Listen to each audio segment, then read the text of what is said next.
Advocate for Crime Prevention. It's our 3rd annual award, gala, and lecture. I'd like to introduce Clayton Lee.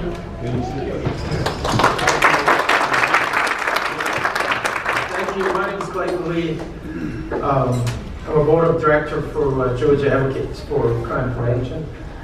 We have such distinguished guests, some great leaders, and this is exciting. I've never had this kind of crowd in my life. And there's so many sheriffs and police officers in one room, which is great. Tonight is all about police officers who put their lives in a line to protect us. So if you wear uniforms today, I want you to stand up, and we're going to do some claps.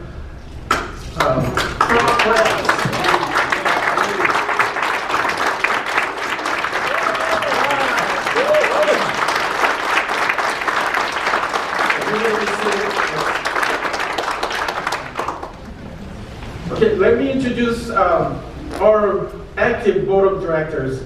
Although we started with 7 or 8 2 years ago, but end up with 4 very active board of directors that assist me and they grow to where we are. So I'd like to introduce Mr. Sean Park and Mr. Young Soo Kim and Mr. Nam Yong Park.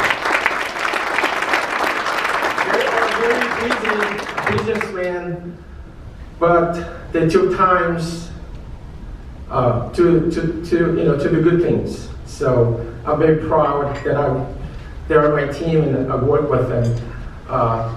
But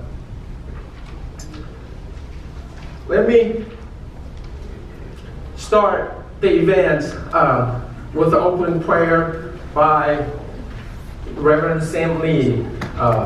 He's a John Street Korean Church pastor, and he's here today to pray for us. Let us pray. Heavenly Father, thank you so much for allowing us to hold this great event today. I would like to thank you that this great organization worked hard for the safety and crime prevention in the local Korean and Asian communities over the past years. I pray that you bless, protect, and help them to continue to do this well in the future. I also pray for the leaders you have chosen to lead the state of Georgia. I believe that you have chosen them, so add them with your grace, wisdom, and blessing so they can serve and lead Georgia very well in the future, Lord. I also pray for the protection for all the people of who work in the agencies in this area, especially sheriffs and police officers. Please protect them, their day-to-day lives and missions, so they can fulfill their role in this area safely and very well, Lord. Thank you so much for everything you have done and through this organization. And thank you so much for the food that you have provided us today. And I pray that you give us all the healthy life. We love you, especially in this time of Advent. I praise you and pray you in the name of our Lord and King Jesus Christ. Amen. Amen.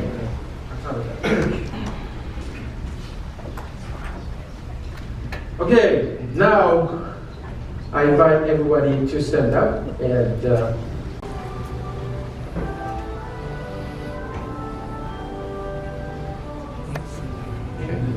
see by dawn's early light, was so cloudy the air, and the twilight's last gleam, through stars and bright stars, through the perilous fight. O'er the ramparts we watched, where was gallantly streaming, and the rocket's red glare, the bombs bursting in air,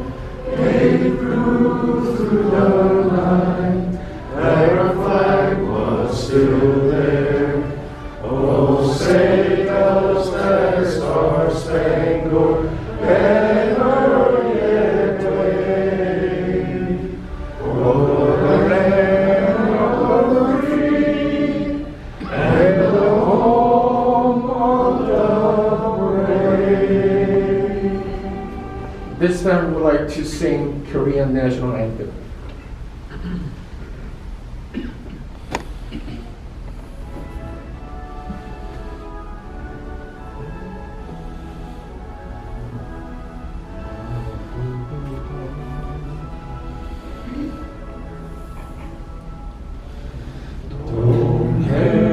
동해물과 백두산이 마르고 닳도록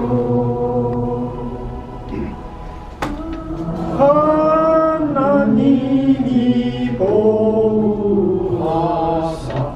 우리나라 만세 무궁한 삼천리 화려한 산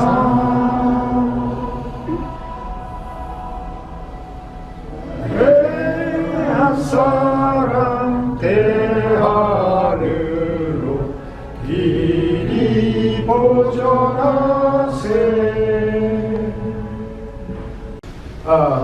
We have a congratulatory letter from Governor Brian Kemp, and he could, of course, his busy schedule couldn't be here. So instead, I'd like to invite our newly officially sworn to commissioner's position as a Georgia Insurance and Safety Fire Department, Mr. John King. Would you come up, please?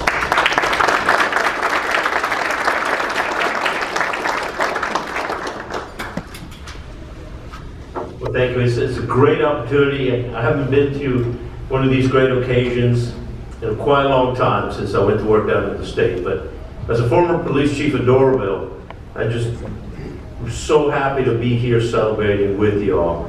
I'll tell you, when I first started this relationship with the Korean business community in Doraville, there was no Asian police officers, no Asian American police officers, and we were begging the community, we need to get more Asian American officers in uniform.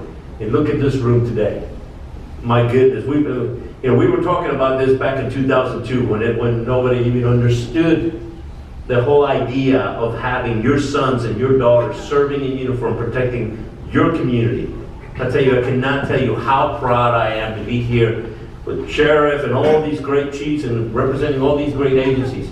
But to celebrate the fact that we have Korean American young men and women, your children, protecting our communities. And we're better for that. And so I'm incredibly happy to be here to celebrate with you all. And I can't tell you how proud I am to be here. And I am a product of the Georgia higher educational system, so I hope you all apologize if I'm reading this the governor's letter. So if I start speaking in Spanish, then some of you all will understand why. So, Georgia Advocates for Crime Prevention, and dear members and guests, it is my honor to congratulate you on your third annual gala and recognize your efforts to promote safety and cooperation with law enforcement in your community. As you know, safe neighborhoods are essential to the growth of businesses, the creation of new economic and social opportunities, and the development of our children. By taking lead in this important issue, you are doing your part to create a thriving Georgia, both today and tomorrow. I want to thank you all for your outstanding support of our law enforcement and first responders throughout the challenges of the past 2 years. Despite the obstacles posed by the pandemic, you continue to advocate for a strong relationship between your community and its public safety officials. On behalf of the Kemp family, best wishes and a successful gala, and may you continue to create a strong partnership with law enforcement that they serve to keep Georgia communities safe. Sincerely, Brian P. Kemp, Governor of the State of Georgia. Thank you all so much. I appreciate it.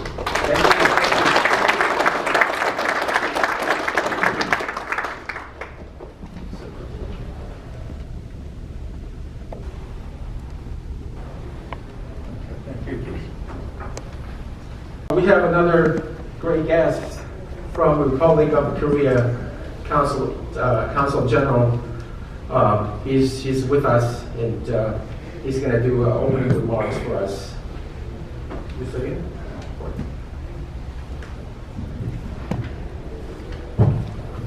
Good afternoon and good evening, everyone.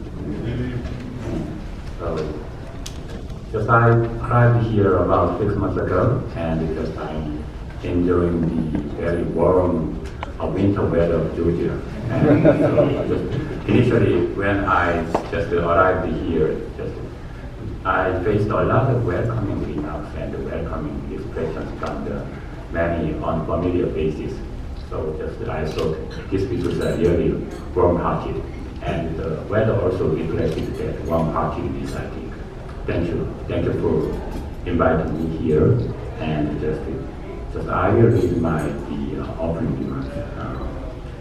Sean Park, Director of GACP, and Dick Reynolds, Director of GBI, and Kurt Oskan, yes, just I think Oskan or Oskin, also U.S. Attorney, Department of Justice, Northern District of Georgia, and also other people, prominent people in the law enforcement area, and some judges, I think, and some NGO leaders, and also other distinguished guests.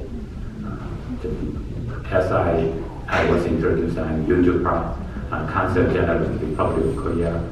Just I'm working in downtown. My office is in downtown, around the PG 3 Street. So just I would like to thank you, Georgia Advocates for Crime Prevention members for organizing this meaningful event. It is a pleasure to meeting with the law enforcement officials and criminal prevention groups and private organizations and many other participants trying to prevent crimes and create a safe society across the United States, including Georgia. And in 2 years since it launched, the Georgia Advocates for Crime Prevention has made efforts to prevent hate crimes, including Asian hate crimes, and has served as a strong bridge between the local residents and the law enforcement agencies. Crime prevention activities are the most important foundation for creating a safe living environment for community residents. And I think the Georgia Advocates for Crime Prevention showed how meaningful it was for the private sector to actively participate in making a community safer.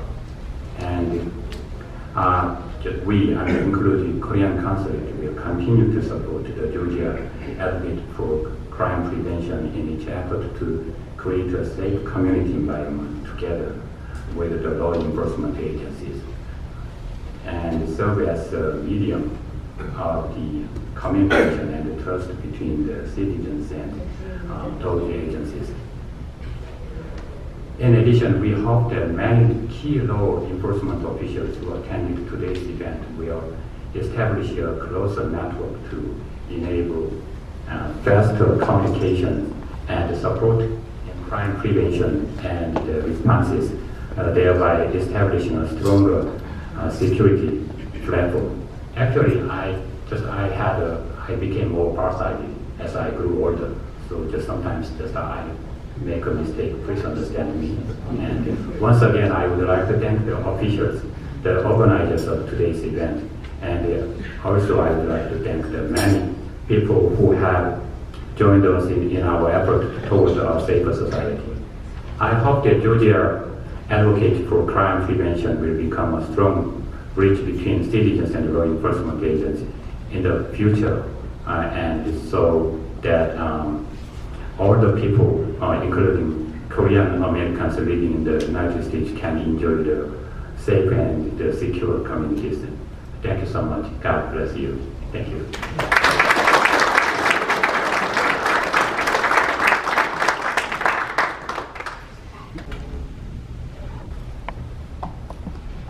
Invite our great friend and supporter, and also in our advisory board, Mr.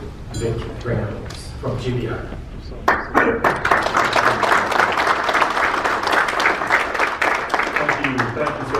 you know, I was thinking since the last time I had a chance to visit with you, I had an occasion to be able to go visit the Republic of Korea. It was a beautiful trip. Dr. Chu, Dr. Park were with me, and we had a tremendous visit there. I was able to speak to several schools and some law enforcement agencies, and we had a great visit in that country, and I appreciate their hospitality and their graciousness, and I appreciate you as well.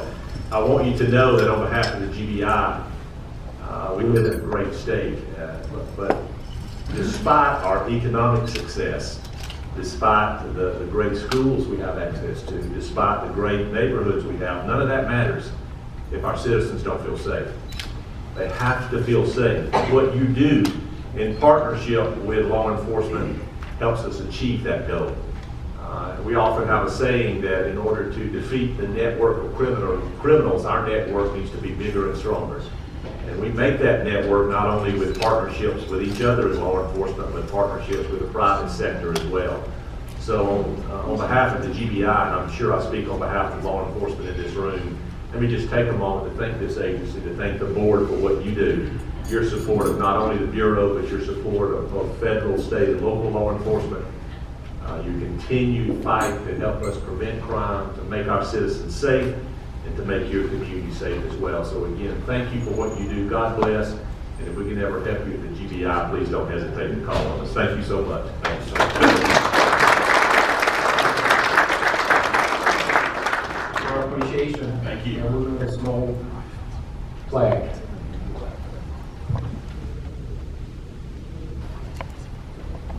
Invite Mr. Kurt Erskine, who is U.S. Attorney, Northern District Court, and he's here for us, and he's the main keynote speaker for today.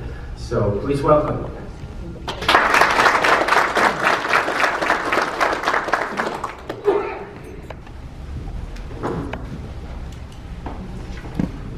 Well, I want to thank Clayton and the group for this kind invitation to speak to what really is an esteemed group. I am humbled that I would be a keynote speaker. It's a lot. I want to take a few minutes because I have this opportunity to talk to you a little bit about the U.S. Attorney's Office and where it fits in the constitution of law enforcement. We don't sometimes get these opportunities to talk directly about the work that we do, and it is one that I want to take. The United States Attorney is not an attorney for any particular person. It is a representation and that a person who represents all of the citizens of the United States, and in my case, it's the Northern District of Georgia. The role of the United States Attorney is to honor the rule of law and ensure equal justice for everyone while preserving their civil rights and their judicial rights. The United States Attorney's job is to pursue justice based on facts and law without favor for politics or status or other accoutrement. As a prosecutor, I'm mindful of Justice Jackson's words when he said the prosecutor has more control over the life and liberty and reputation than any other person in America in many ways. The citizen's safety lies in a prosecutor who tempers zeal with human kindness, who seeks truth, not victims, who serves the law, but not factional purposes, who approaches the task with great humility. I joined the Department of Justice on September 10th, 2001, the day before 9/11. I moved my wife and my then 6-month-old son from Atlanta to Miami to start a new career as a federal prosecutor. We were in an unfamiliar city with a new child on the verge of a very new undertaking for me. And on my second day in the United States Attorney's Office, we watched as the planes hit the World Trade Center in horror. We watched as the day's tragic events unfolded. That dark day has shaped my career, and I know many in law enforcement in this very room were shaped by that moment.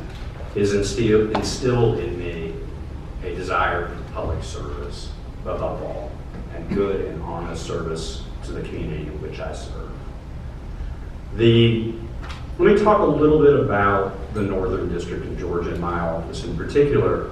Now, we are one of 93 U.S. Attorney's offices in the country. When I joined the office, there were approximately 50 federal prosecutors that were part of that office. We're now about 100 prosecutors with a staff of about 250 people. Maybe a small footprint given the geographic size of the Northern District of Georgia. The Northern District of Georgia is comprised of 46 counties. It goes all the way down to just north of Macon and all the way up to Tennessee and North Carolina. So from a geography standpoint, we are quite large. This district is comprised of a total population of about 7 million people. Not surprisingly, perhaps we're the largest United States Attorney's office in Georgia. I'm incredibly proud of the work that the men and women in my office do in service of others. The work that we do is incredibly diverse. We enforce federal criminal laws. We represent the federal government's interests in civil matters. We seek restitution for victims. We forfeit assets that are obtained through illicit means, among other work. As I mentioned, our geography, physical geography, is pretty vast, but we regularly handle cases that touch many more areas than just North Georgia. We have cases that have national impact and have even international impact, and I'll talk about some of that in just a second. As you well know, this district is incredibly diverse. We are blessed that it enjoys a broad range of cultures, ethnicities, races, and rich heritages. Based on the latest data, there are more than 1 million people, about 10% of Georgia residents, that are foreign born, twice as many as in 2010. 1 in 10 Georgia residents is an immigrant, and nearly 8% of residents are native born who have at least one immigrant parent. North Georgia is a great place to do business as well. There are 33 Georgia companies that make the Fortune 500 list, making Georgia one of the top 10 states to do business. Together with the 33 companies that I just mentioned, they represent about $467 billion annually in revenue. Georgia continues to be known as Transaction Alley in the financial technology sector. 70% of all financial transactions are processed within just miles of here. And that represents about 85 billion transactions annually. There are currently 170 fintech companies that are in the Northern District of Georgia, making up about 60% of the fintech market. What's interesting about that, and something that maybe only a prosecutor would love, is that gives us jurisdiction over 85 billion financial transactions. Hartsfield-Jackson Airport has been the world's busiest airport since 1998, and in pre-COVID times, about 275,000 passengers per day pass through that airport. So it's basically a city when you get behind it. It's amazing what goes on. Not surprising, given its own geography and the fact that from Hartsfield you can reach about 80% of the U.S. population in a 2-hour flight. The federal footprint in the Northern District of Georgia is equally as broad. More than a dozen regional headquarters for federal agencies are located here. Of course, Dobbins is here, the CDC is here, the Atlanta Federal Penitentiary, which is, by the way, the only federal penitentiary that is in a metro area in the entire country. We have a large Veterans Affairs Hospital in DeKalb, and of course, the Corps of Engineers controls Lake Lanier. Our portfolio of work is very diverse. We have certainly a number of priority areas I want to talk to you about. The first priority area is and always will be prosecuting and disrupting security threats, national security threats in the district. We have a very active national security portfolio which focuses not only on international security threats but on domestic security threats, terrorism. We continue to be concerned about the rise in violence in our communities, particularly in the metro area. And as part of this effort and in partnership with FBI, ATF, GBI, and a whole host of state and local agencies, we stood up Operation Phoenix last year. Phoenix is an intelligence sharing organization, And it's designed to get state, local, and federal law enforcement in the same room, to share information, to have conversations, to do very much what we're doing today. That Operation Phoenix initiative dovetails very nicely with the Violent Repeat Offender Program, which is part of Project Safe Neighborhood. The goal there is to focus on the real drivers of violence, those in our community who unfortunately are responsible for the most violent acts. That's where we focus our time. And I can report to you, standing here before you now, that we are blessed to work in a law enforcement community of state, federal, local partners who are very much partners in that. I look around the room now and see some very good friends of mine and colleagues, and we're lucky that we can pick up the phone and call each other. It literally saves lives when we're able to do that. The Atlanta metro area remains a hub, unfortunately, for drug trafficking and human trafficking. Our busy interstate system and the international airport that we enjoy make Atlanta an appealing jump-off place for Mexican cartels and those who want to traffic in human beings. I'm continually surprised by the scope and complexity of those cases. We remain focused on the opioid crisis. In particular, we're concerned about the rise in fentanyl deaths, particularly as it affects our children. In the cyber area, we're very proud of several large cyber cases that we have had. Within the last several years, we prosecuted the Equifax hacking case, which resulted in the successful indictment of state actors with the Chinese military.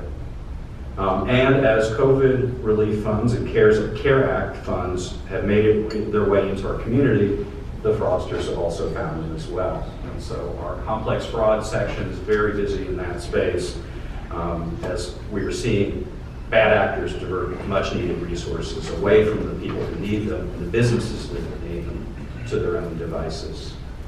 Our public integrity section is part of the work I can report to you.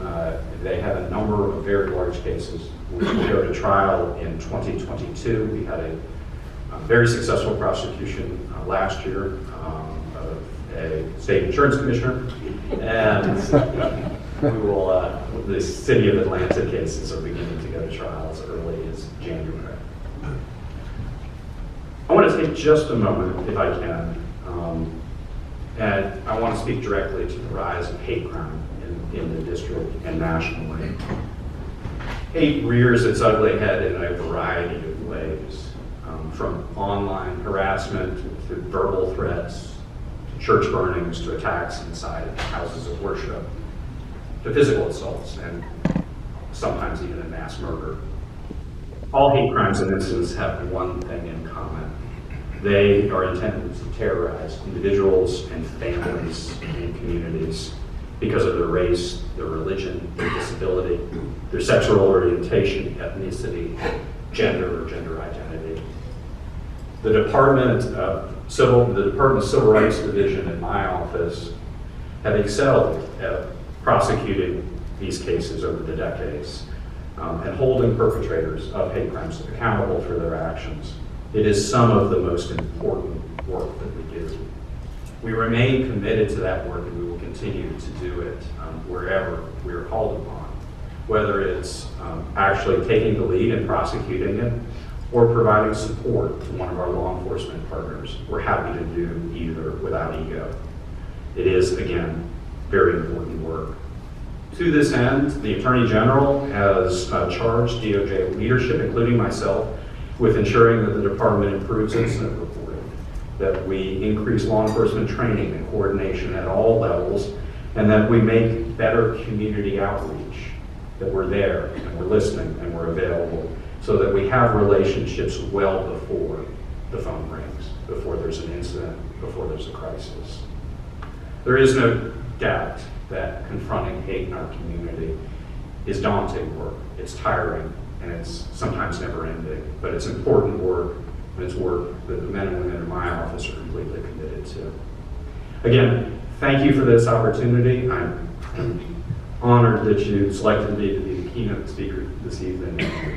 I'm happy to talk to you afterwards. I look forward to our panel discussion in a couple of minutes.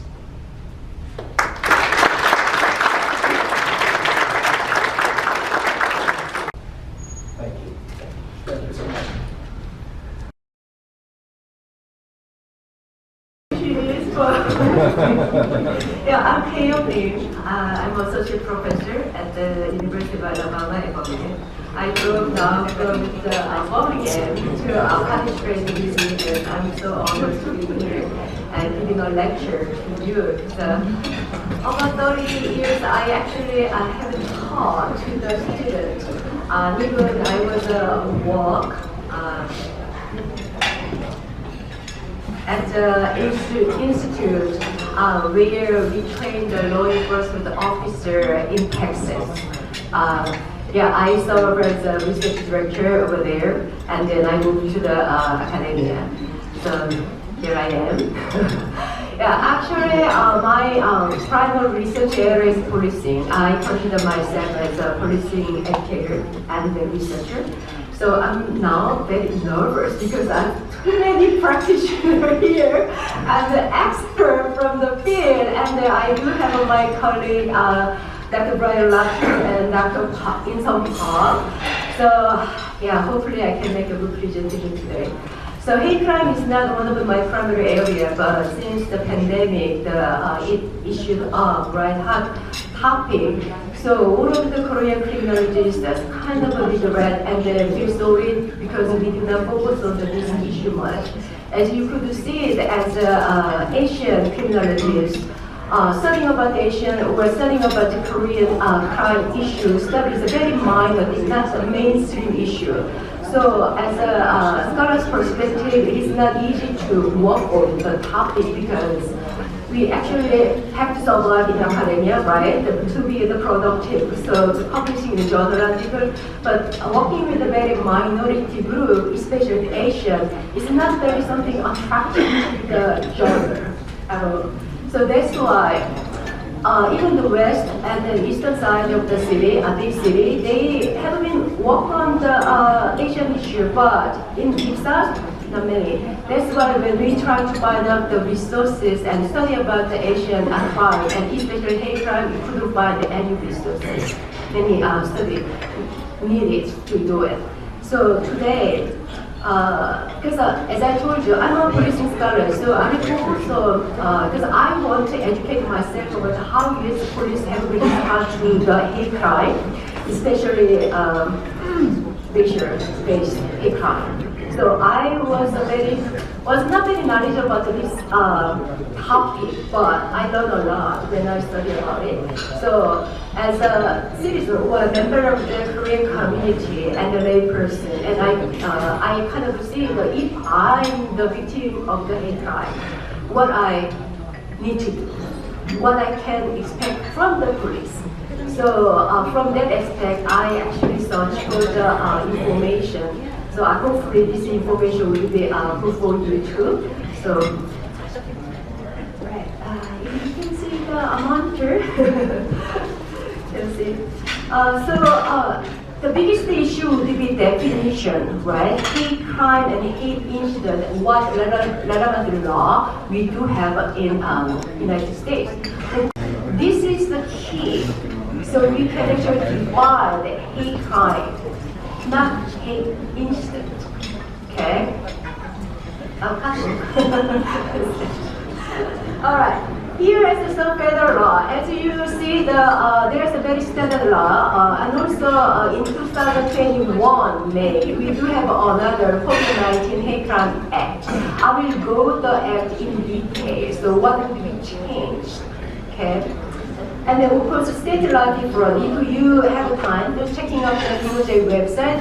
UJ recently updated their website and provide great information about each state law, what categories include in their state law. Like some states cover all of the various categories. Some states just only covers some of them. Okay. So here's something I want to emphasize is the Hate Crime Statistic Act, because whenever even the layperson or the law enforcement officer, they are working on the hate crime, but we first check on the statistics, right? Crime statistics. So it was introduced, we introduced it in 1989, and then passed passed in 1989. So, and then that means they start to collect the hate crime statistics, okay, at the federal level. And then also in 1993, there are the Hate Crime Sentencing Enhancement Act. What this act means is when a crime was found out as a hate-related, then it could put more sentence, like an enhanced sentence. Okay. And then, of course, there's in 1997, there's a Hate Crime Prevention Act was introduced. Okay. Then I have to mention about the last one, the Matthew Stafford and James Byrd Jr. Hate Crime Prevention Act. Actually, this was the prevent for any bias on gender identity and the LGBT community. So they are protected by the federal law. And we knew in 2021, well-known Hate Crime Act, COVID-19 Hate Crime Act, we were revoked by that. So about the U.S. police response to hate crime. Yeah. So, are we talking about the hate crime statistics reporting by agency? Okay. In the United States, we do have two crime statistics. One is the UCR, as you know. Are you familiar with the Uniform Crime Report? I guess yes. Yeah. And then the other one, the incident-based crime report, we call it the NIBR. So it's an incident-based. The difference between UCR and the NIBR is that UCR is using the hierarchical rule. So the felony level of crime is only counted if there is a multiple offenses involved. Only the highest level of offense is just counted. But in a NIBR, incident-based crime report is every offense is counted. Okay, so the NIBR has more detailed information about the incident itself. And have offender information, victim information, even the offender-victim's relationship information in the statistic. Okay?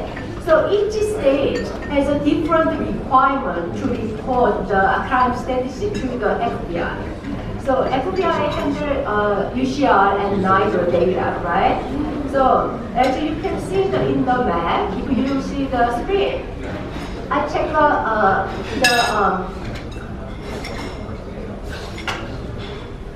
the hate crime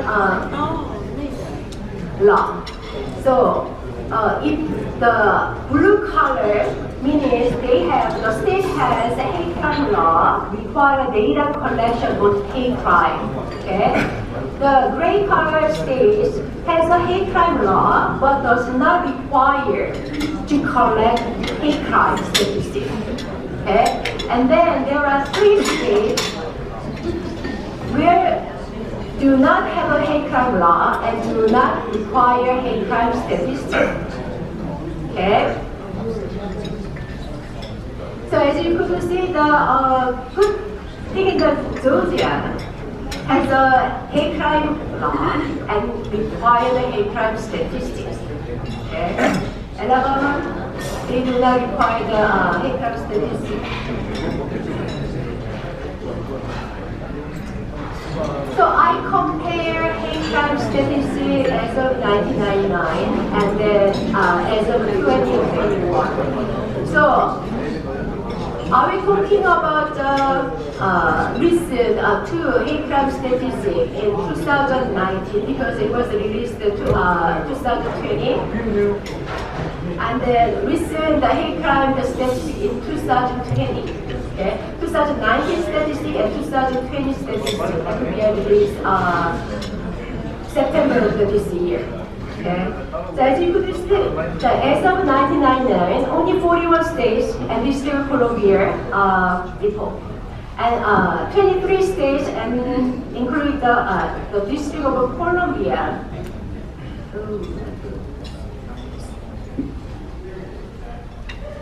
About 12,122 law enforcement agencies reported to the FBI in 1999.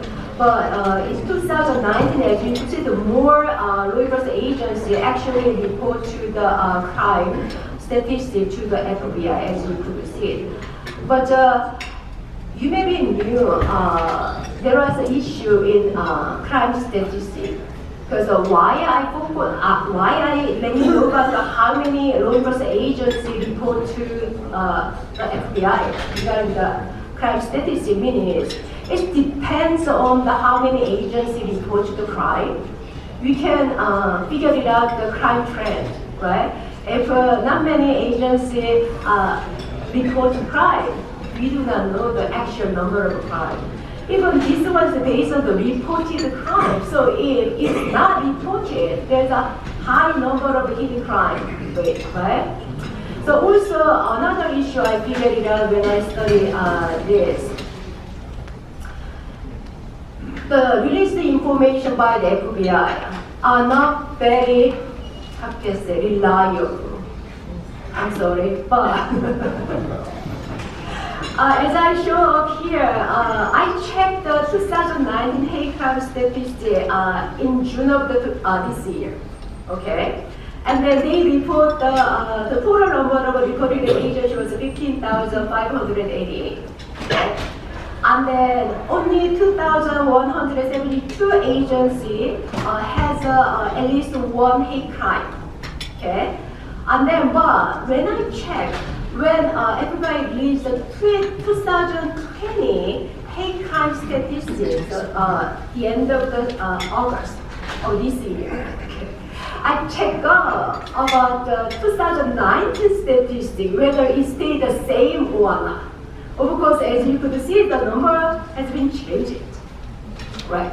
What that means is, because typically, this year's statistic, the crime statistic will be released the next year by the end of August or only September. Because the FBI needs the time to collect all of the information, crime statistics, clean up and release. Even after that, it seems like they are updating the previous year's statistic. So, by what time you are checking on the FBI website, your crime statistic number will be different.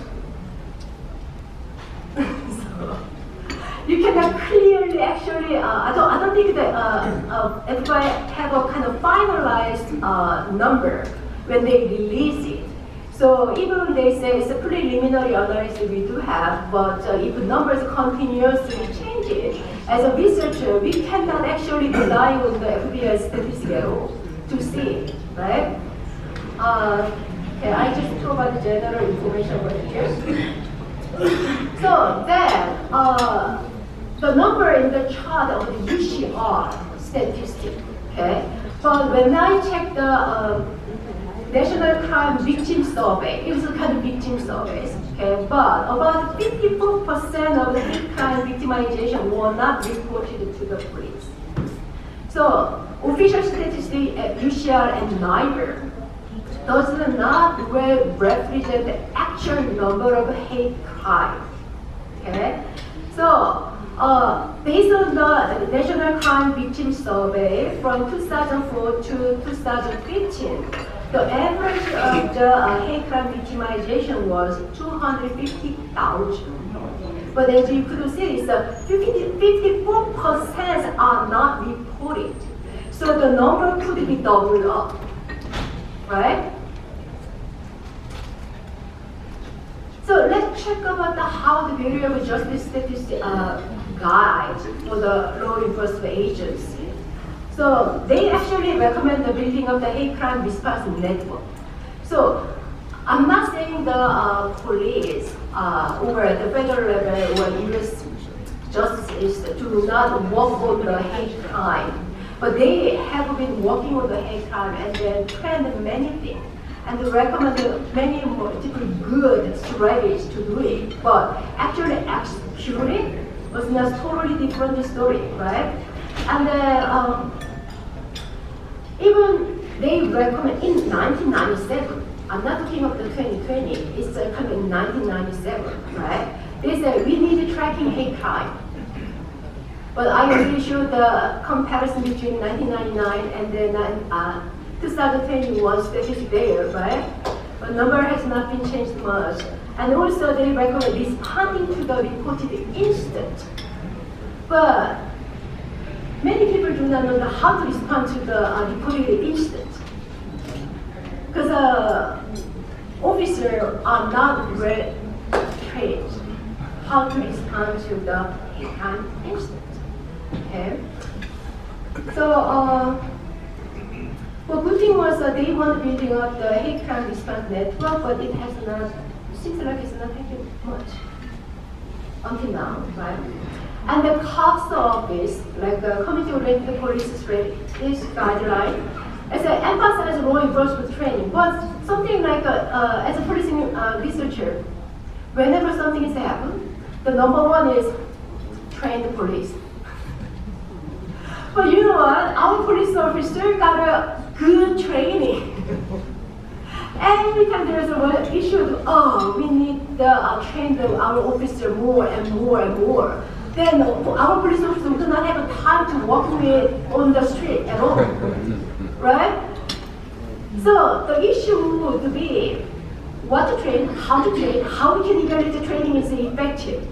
But the mission part is we do not evaluate whether training was effective or not. What training actually the individual officer needed. So they do not build up the training profile or portfolio for individual officer at all.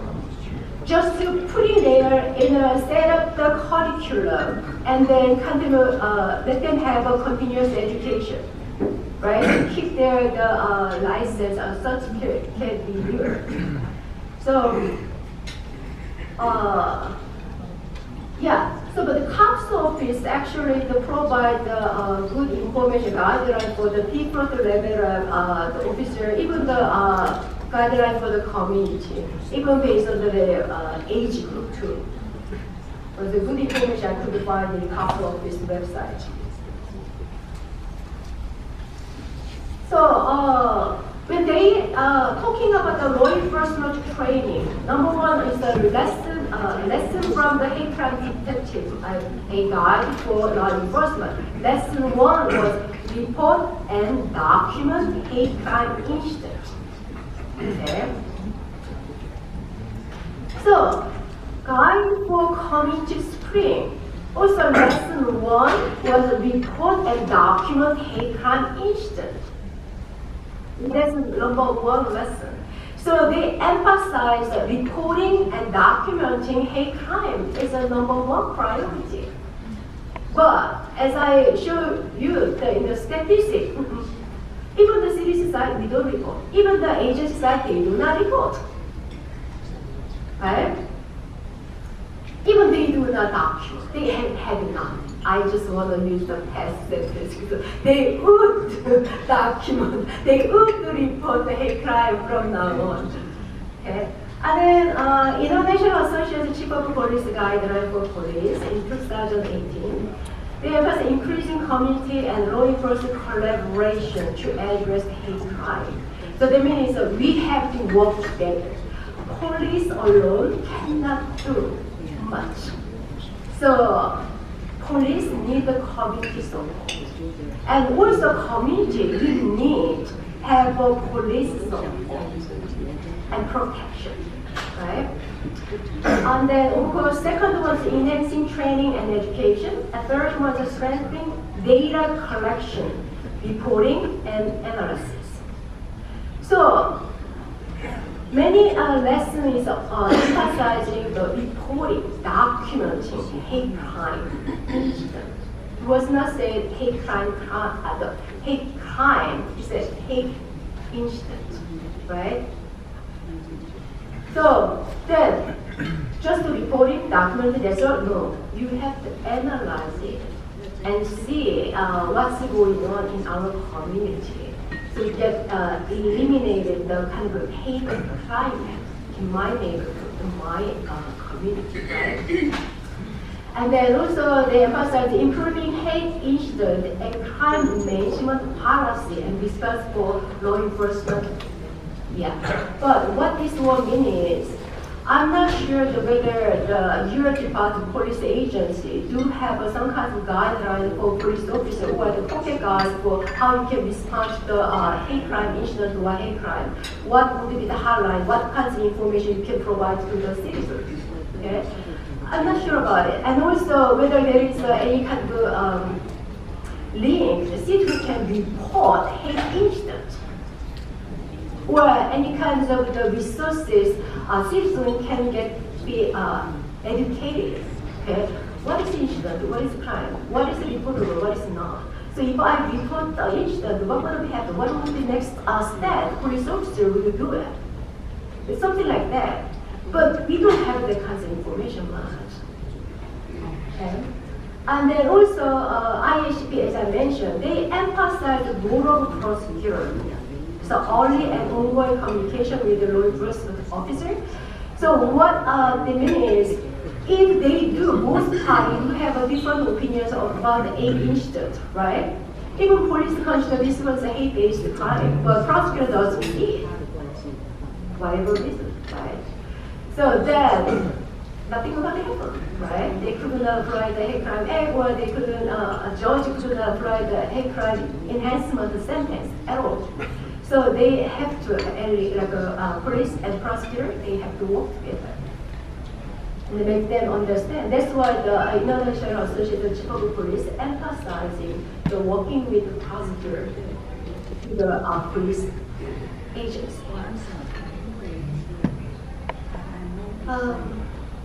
So are you ready? Oh, yeah. Thing is, by the November 20, 2019, only 12 states require academies, police academy, provide instruction on hate crime. Only 12 states. Okay, that means rest of the states, the officers who work in the rest of the state, they do not have a training on hate crime. Okay. So they actually make an action item to enhance training and education. But they, as I mentioned, prime time training on hate crime. There's so many issues the police officer have to fight with, right? Not only the hate crime, so that's not the ideal one at all. But the second was actively engage the community organization. I like this one. They have to work with the community organization, community member. Okay. Then the last was inform local and state government officials about the importance of effective hate crime responses to get more resources and to increase understanding among decision makers. So if police officer, based on their discretionary decision making, if they do not see, even they cannot recognize an incident as a hate base, they say this is a kind of regular, general incident or crime, not hate related. So here, this one is a 2019 FBI hate crime statistic by state. Okay, as I emphasized, there is a agency. Even they say in 2019, the total number of the law enforcement agents in the United States was 18,674, and among them, only 15,772 reported. But total number of law enforcement agencies every year is changing. So I do not know what is the actual fixed number of law enforcement agents in the United States. Okay, so focus on the first number is the total number of law enforcement agents in the state. Second number is the number of agents who report the hate crime. And then third number is the hate crime incident, total number of hate crime incident. Okay. So as you could see, just focus on the deep south only, right? Texas also have a hate crime law and require the hate crime statistic, but only 167 agencies report. Okay, And then obviously the Alabama over here. There is a total number of law enforcement agencies in Alabama is 2. It's the data from FBI website. Can you believe so? So I check in this site and said, what's going on over here? Then many years, Alabama's crime statistics are missing. They do not report. Even the summary crime statistics. So I could not get the crime statistics in Alabama. So the two representative, two agencies report to the crime statistics. And then check on the Georgia here. Please confirm me whether the total number of law enforcement agencies in the state of Georgia was 496 in 2019. No way, right? Right. But that's the one with FBI reported. Right? And then only 50 agencies, 50 agencies reported the hate crime. And then the total number of hate crimes in the state of Georgia was 102 cases. But the issue over here is reporting requirement. Each state, the mandatory reporting requirements is different. But because even in the state of Georgia, as you see, the state is color is blue. That means they have a hate crime law and require to report hate crime statistics.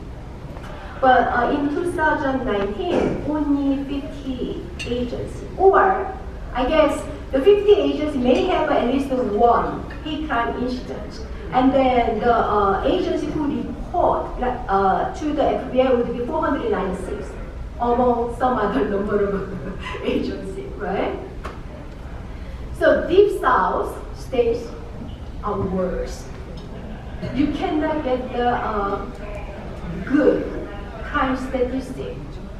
And then there was some kind of culture not to report, not to work with the federal agents. I don't know, but when I kind of down in the Deep South, I had time to find out the crime statistics, even the bombing. I was just really glad, I'm sorry to say, really glad. But previously, I was a crime analyst. I used to work on it, but I never took a deep eye on this kind of issue until this year. Okay, let me show you another statistic. This was a 2020 statistic. As you could see, the huge improvement. Huge. Why? Why? Because 2020 pandemic and then hate crime issue goes up, and then also crime statistic issue raised up, right? And then many states maybe talk about this issue, right? Reporting issue. And also like this statistic was released in the end of the August 2021. So that means even the beginning of the 2021, law enforcement agency report to the FBI about their crime statistics. Because in May, we do have a COVID-19 hate crime act. So I will tell you why this was reflected the reporting behavior of all of the agency. See here, Georgia. 2019 number was 496, right? Total number of LA agency. And then 2020 there was 657 law enforcement agency. And then 402 agencies report at least one hate crime incident. Okay, Alabama is getting better, right? There was a 2 only agencies. Well, now it's 430 agency and 409 agency report, but there is only 27 A crime. Really? I don't believe this.